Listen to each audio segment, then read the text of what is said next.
Today on the Inside Scoop, we have major Auburn intel for the state legacy weekend. We got updates coming out of there, and Notre Dame trending for top targets, plus a little bonus. We had a live commitment on this channel, so the last segment of this show, if you want to go catch it, it's a live commitment. Always exciting, always great to be here. You guys, do me a favor right now, hit subscribe to the Rivals Recruits channel.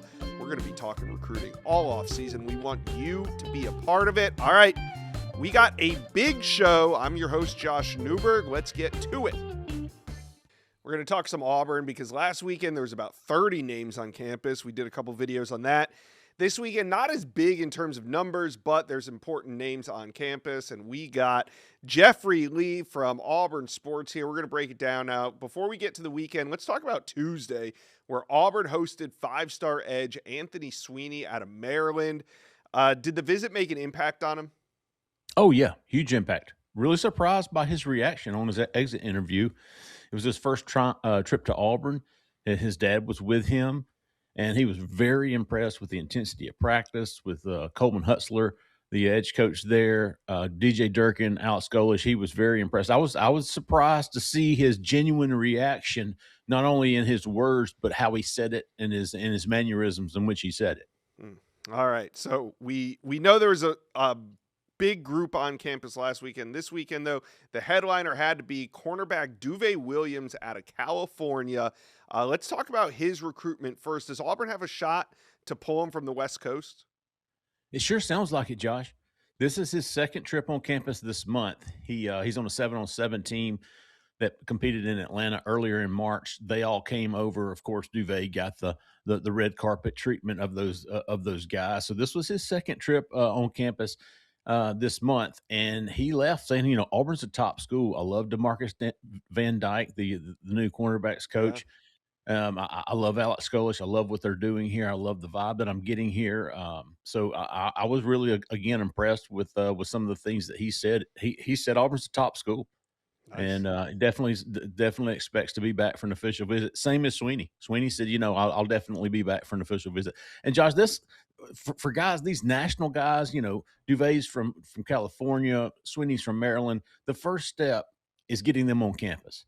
And then the second step is getting them back for an official visit. And Auburn has been able to do that first step with a lot of these guys nationally, regionally, and locally. And I think I've been very impressed with, just 6 practices in the Alex Golish era, and the names that Auburn has been able to get on campus has been very impressive. Yeah, and we've been covering it. So let's talk about another big name that was on campus, another out-of-state guy, a little bit closer to home. Linebacker Joakim Gouda, we've been talking about him a lot on this channel. He's out of the state of Georgia.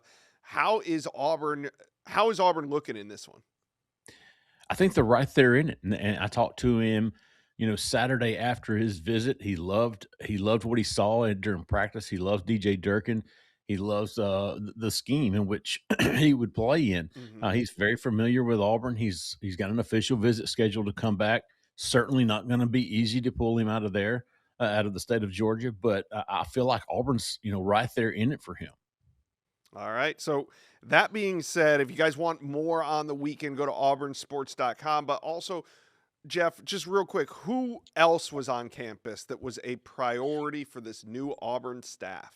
Man, so many, Josh, but I'm going to start with 4-star tight end George Lamons from Quitman, Georgia. He is arguably, probably the top tight end target on the board. He visited last Saturday in that big visit day and left with Auburn number 1. It sounded like he was ready to commit. I feel like Auburn is absolutely the team to beat for him, and he could have a decision sooner than later. Some of the other guys, KJ Green, the number 6 edge in the country, and then of course the quarterbacks. I feel like all 3 of Auburn's top targets at the quarterback position were on campus the past 10 days. Will Menzel, Izzy Abrams, Davin Davidson, all 3 of those cats were on campus. Jeremiah Culpepper, the big dog linebacker from Georgia, right down the road in Troup County. Carlos May was on campus.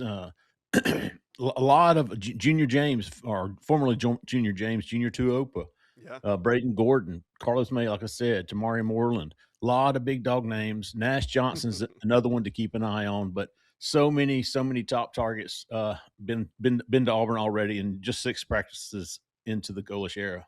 I know it's crazy. So I want to check in on your read on the quarterback board because we're starting to talk a lot about quarterback dominoes falling, and it seems to me like Auburn could be the team that gets this thing going because with Will Menzel being the number one quarterback, I mean, at this point, do you feel like Auburn kind of controls the quarterback dominoes right now in 2027? You certainly would like to think that if you're an Auburn, Auburn fan, it's like I said, it's Will Menzel, it's Izzy Abrams, it's Davin Davidson. If I'm doing a mock class right now of those three, I think Auburn has a better shot at Will Menzel. And you know how hard it is to steal a quarterback or get a quarterback away from Oregon, which seems to be the top competition there. I But know. he's from Arizona. He's been to Auburn twice now, and he brought his mother back. They had a multi-night visit. I think they stayed from Monday to Wednesday. Really loves this staff. They were on him early. It wasn't 2 months ago when Will Menzel was this lowly 3-star cat, Right. and Auburn, behind the scenes was like, he's our number one guy. Yeah, I He's our remember number one talking guy. about I it. don't care what he's ranked, and they've prioritized him from the beginning as though he's the number one quarterback in the country. And, you know, as we've seen now, Rivals has got him. That's where they have him. And Auburn was in on him early. The staff was in on him at USF, and those relationships have carried over to Auburn. So Yeah. it's going to be certainly one to watch. Of those three, though, like I mentioned, I think Auburn has the best shot with Will Menzel. All right. Exciting times out on the plains. Auburn fans, talk with Jeff and me about not just the quarterback board, but just the buzz right now. I mean, imagine a year ago now compared to how a year ago today. It did not feel like this out on the plains. Now we're talking about landing potentially the number one quarterback. We got top targets on campus. Spring balls here. Talk to us. How you guys feeling about Auburn recruiting? Put it in the comment section below. Let's talk some Florida State recruiting. We got Matt Lasser here from War Chant. Matt, you were on earlier this week, and we're going to talk about edge prospect Fred Ard's on campus. Could Makai Williams be shutting things down? But first, I want to talk about the quarterback position because Champ Mons was on campus this weekend. He's the big story. He's the priority. Well, at least that's what you said on Wednesday. But after seeing Jake Nallrock come through campus, Israel Abrams come through campus, do you still feel like one, Champ Mons is the top priority, and two, is he the best chance that FSU has in landing a top quarterback? Yeah, I still feel the same way that I felt going into the visit that I think Champ Mons is that top guy. He was the difference when you look at it is pretty simple, right? Obviously, Jake Nara, Israel Abrams was on campus, as you pointed out, but it was their first visit. So it was a lot more about first impressions. The difference of quotes was Champ Mons talked about being a priority for them, that he felt like a priority, that he felt like he was number one. And you didn't get that at Israel Abrams or Jake Nara because that's just not where the visit was focused, right? Because Mm-hmm. you have to go through all your things that you go through on first impressions with them. Champ Mons, you don't have to do that. He's already been here multiple times. He's been coming since he was a kid. This is his second time already in 2026. So it's just a different kind of visit, I think, and it leads to that feeling of being a priority and feeling like you're the top guy. All right. So when Mons departed campus, what did he say? Like, what's the vibe? Is he going to take more trips? How close do you think he is to getting ready to make a decision? Yeah, it's kind of strange. So he said that, well, not strange, but he said that he's probably leaning towards still taking his official visits. Now, personally, I feel like this decision will come before then. I just think that's the way it has to go with Yeah. quarterbacks, but it's, he's still going to take these spring visits. He has Notre Dame, Miami, and Ohio State left.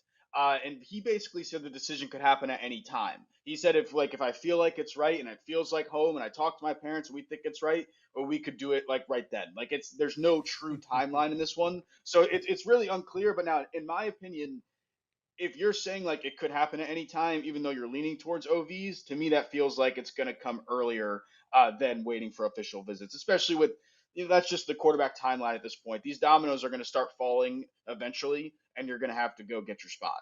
Yeah.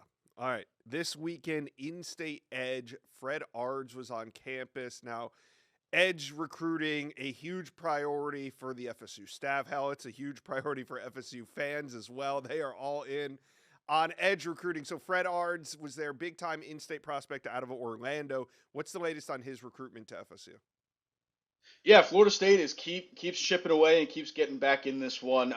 When I was at the Under Armour camp about a month ago, it was Florida at A&M setting the pace, Texas A&M, and then Florida State probably right after that due to his relationship with Nick Williams. I asked him if Florida State is now in that top group with UF and Texas A&M. He said yes, 100%.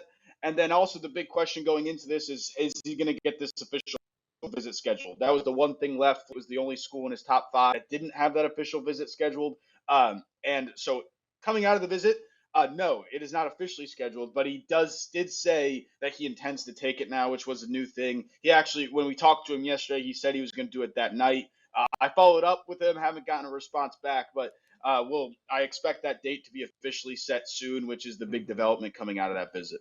All right, great. Now, more edge talk. Chicken Garrar, fresh off that decommitment from Alabama. He's the number 3 ranked player in the state of Alabama, number 10 ranked edge in the Rivals industry. He was on campus over the weekend. How are you feeling about that recruitment to FSU? I think FSU leads if we're staying short and sweet with it. Yeah. It's not. So I asked him straight. I was like, "Where do you think they stand?" Because it felt like this one was slipping away a little bit, just because when Florida State always seemed to be second to Alabama, and then he decommits to Alabama, and then you hear Auburn pop up, Texas A&M pop up, Texas pop up, and you're like, well, that seems like it's slipping away if it's not FSU right off the bat anymore. But then I asked him, like, so where does it stand with all these other schools coming in? And he goes, it's all kind of a good balance, but Florida State leads was what he said. So it's good to hear that and get reaffirmed on that Florida State was still always that second to Alabama, and that getting on this visit really showed that. Relationship with Nick Williams has been really good. Devin Rispis, director of recruiting at Florida State, has been on this one for a long time. So just got to keep going and keep doing what they're doing in this one, because they're setting the pace at this point. Yeah, and that's great news. I mean, this isn't like a new recruitment. He's been involved with Florida State for almost 2 years at this point. So we're not just talking about some emotional visit coming off of decommitment from Alabama. So I would even say after Florida State beat Alabama, when he was committed to Alabama, Florida State might have led for him at that point. Like, that's where this recruitment was. Yeah, big time. All right. Safety Mekhi Williams, there's been some rumors around his recruitment, but he looked like he was having a great time in Tallahassee over the weekend. Yeah, so this is one where at Under Armour about a month ago, he said he was still going to take visits. He visited Nebraska a week or 2 ago, but it seems like every time he comes back to Florida State, he gets that feeling reaffirmed of why he committed there, right? The home, man, I really did love it here, and this was why. They keep showing it to me every single time I show up. So now he's talking about, and he told us that he was thinking about shutting it down. So we'll kind of see if that comes. He did tweet out last night, big news coming soon. So I don't know if or when that'll actually happen, but we do know he's thinking about it. Before it was Wisconsin or Miami with the best chance to flip him, but every time Florida State gets him on campus, they kind of reel that back in a lot tighter. And I've always said that I think Florida State will get this one to stick as long as this staff stays around. He's always said committed to this staff. He's very high on them, and really what he said was the Norvell meeting really did it for him of why he's thinking about shutting it down. Just because it's always the same, it's always consistent. It just doesn't change there, and he likes the coaches. He loves all the coaches. Again, so even if he does shut it down, obviously we know if something happens with the staff, that's probably not going to go well in this recruitment. But as of now, I see no reason he would go anywhere else. All right. Well, it was a great weekend. It was Legacy weekend. You had Pro Day. You had a bunch of guys back on campus. You have recruits on campus. You had Spring Ball. War Chant covers it all. Matt Massera, is there anything else, any other priority targets on campus FSU fans need to know about? Yeah, I mean, you had a lot, right? You had, to go into more edge rushers, you had Rashad Streets and Abraham Cisse. And the biggest thing with these edge rushers was obviously Legacy Weekend. Jared Verse is a staple at Legacy Weekend that always comes down. So all these edge rushers got to talk to one of the best defensive ends. Well, now I guess he's a linebacker for the Rams. So edge rushers in the NFL, which always helps. A lot of them said they talked to him about technique and stuff like that. A guy like Streets, Florida State has been in for a long time for. He doesn't have official visits set, but Florida State, I would think, is going to get one at this point. They've just been in that recruitment a long time and always been towards the top of it. Cisse only has official visits set to Duke and Notre Dame. He said he's staying within that top 6, but he's going to take a visit to LSU as well. That's the only thing outside of his top 6. The official visit to Florida State is getting considered there. At this point, again, it's a visit high, but you would think he's going to take that visit later on. We just have to. It was a big theme of this week was when you're getting all these big guys on campus, you're kind of just sitting and monitoring the situation and have to see how it develops as you go on further weeks as he takes some other visits. So that's where I'm at with that one. But yeah, man, it's a lot of good stuff. I would say with this being their most important week of the spring recruiting wise from Monday to yesterday, I think they took a lot of big steps with a lot of high prospects that we didn't really think they were truly in on. All right, FSU fans, make sure you guys are subscribed because we're going to be talking Noles recruiting all offseason long. There's a lot going on. Matt Lasser with War Chant. Thanks for stopping by the Inside Scoop. Let's talk Notre Dame. Big weekend in South Bend. So we got the man himself, Mike Singer, here to talk about it. And let's just get right to it. 2 flip targets on campus. We'll start with the newest offer, Michigan offensive lineman Louis Esposito. He was on campus. Now, did they offer him when he stepped on campus, or did he come to campus with a new offer? It was the former. He got his offer from the Fighting Irish while he was in South Bend, and in talking to rivals Alan True. Looks like Notre Dame's made a huge impression on him. He's looking to return for Notre Dame's Blue Gold game next month, and then also officially visit in June. So it seems like a flip could be on here. Like Esposito is someone who, is grown a lot. He's around 6'6", around 300 pounds, and his high school is very close to Michigan, but it's also the high school that CJ Carr, Notre Dame's quarterback, attended. So, Esposito's dad was on Michigan's staff under Jim Harbaugh and then was retained by Kyle Whittingham, but his dad just got a job with the Baltimore Ravens. So it seems with him gone, the door is open for another school to flip him, and Notre Dame is in pursuit. And then another one, Jalen Jones, a Miami 4-star safety commit from South Florida. It's going to be a difficult flip, but Notre Dame has a lot of coaches on its staff with ties to the Sunshine State, and particularly in South Florida. Javon Codlin, Sean Shivers, 2 Irish staffers that are leading the way for Notre Dame to pull off this flip. And I'm told that he had a really good trip. Now, how likely is it that he's going to flip, Josh? I don't know at this point, but I just know sources in South Bend are pretty excited about this one. Yeah, that's some great regional recruiting right there. You go to Michigan to get your offensive linemen. You go down to Miami to get your DBs, doing it just like they drew it up on the blueprints. Now, maybe you go to Tennessee to get a tight end. Let's talk about Malik Howard.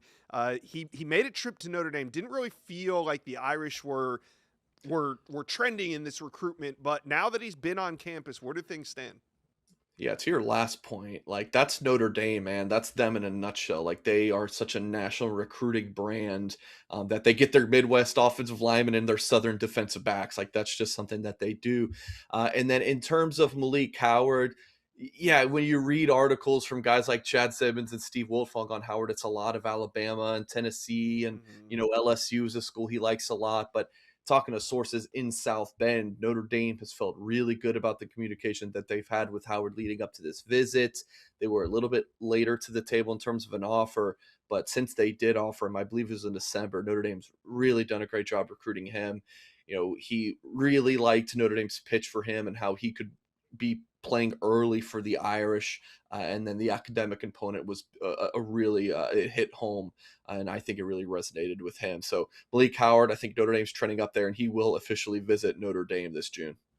All right, so things are heating up. Notre Dame currently sitting with the number 7 ranked class in America, but we have high hopes for this class. They're going to, commitment season will come, so I'm not worried about where they stand, but who else was on campus that in the end could end up signing with the Irish? Who do you feel good about? Yeah, there's 3 other guys in the 27 class that I want to talk about. And actually, let's just make it 4.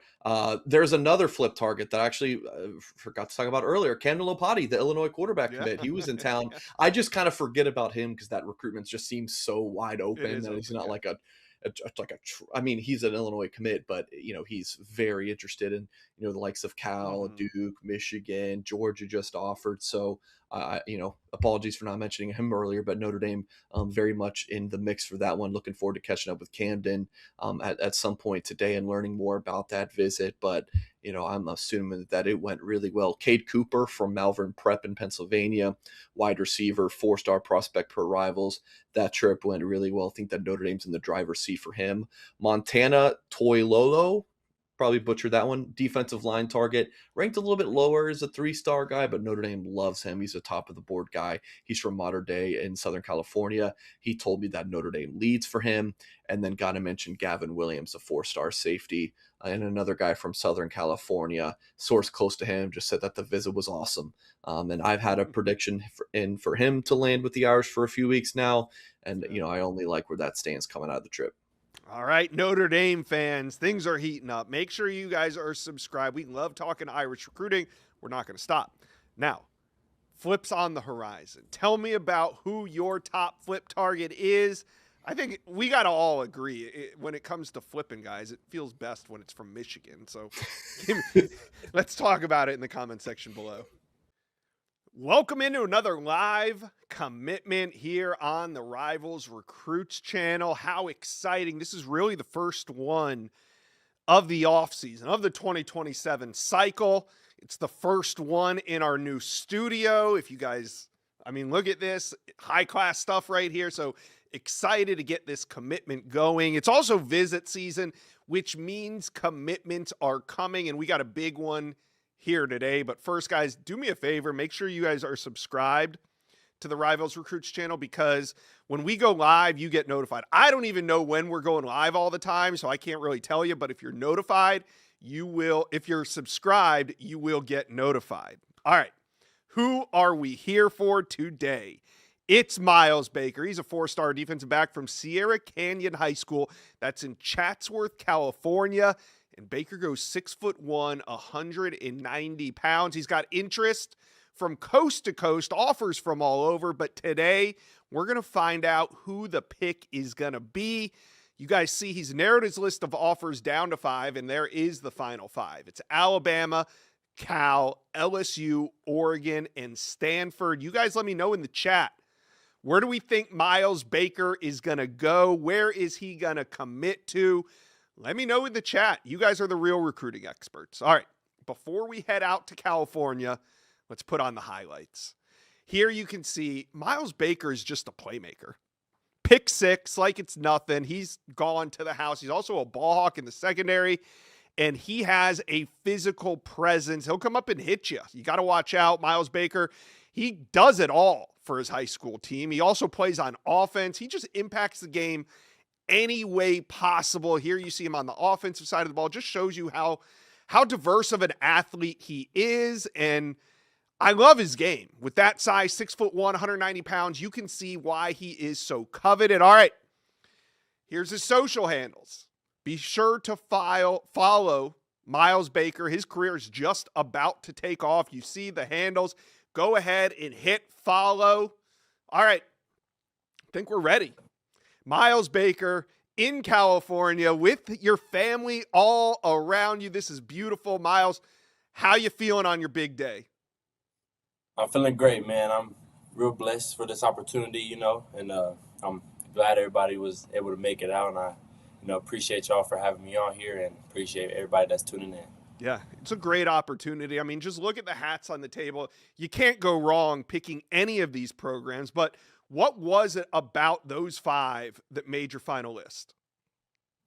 Definitely me and my parents have the same reasons for these schools. They're all good schools, good football programs, and the relationships that I've built with the coaches also, and with some of the players at the schools as well, have led to these schools coming down to my top 5.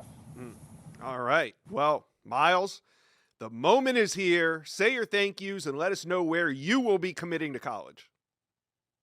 So first and foremost, I want to thank the man above for blessing me with this opportunity and putting me in this position. I want to thank my mom and my dad. They've been with me through thick and thin.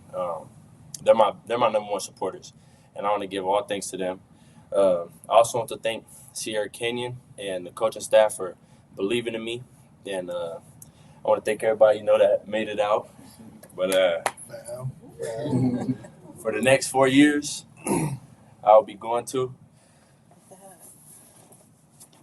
the University of California, Berkeley.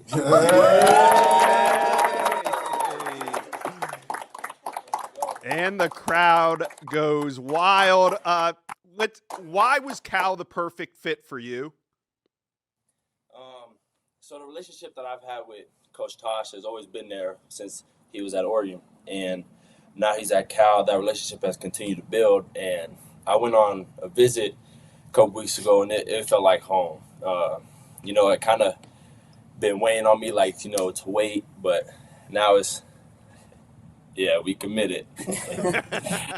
I felt like I was ready. And I feel like this is the best decision for me. In the long run, and also as a football player. Cal is a great place to be at academically and as top tier coaching, and you're going to get developed at the highest level. All right. So I got to ask, did you commit on your visit, or have you even informed Coach Tosh Chapoy that you're committed yet? And what was his reaction? Yes, I called Coach Tosh Tuesday night, and I had told him, and he was driving in his car, and the excitement I could just hear from the phone. Like he was in the car, he was yelling, all that. It was a great talk. Yeah, well, it is definitely an exciting day, and I'm going to let you go celebrate with all your friends and family there. But talk to Cal fans for a second. We got a lot of them watching right now. What can they expect to get when Miles Baker steps on campus? I'll say a leader for sure. They're getting a leader and someone who's going to step in and be a dog. I feel like I could really do it at this next level, and I just want them to know they're going to get all of me in the classroom and on the field. So, all right, Miles, I'm excited. You're excited. Cal fans are excited. Thank you for using our platform. Thank you for committing to Cal right here on the Rivals Recruits channel. Yes, sir. Thank you. Thank you guys.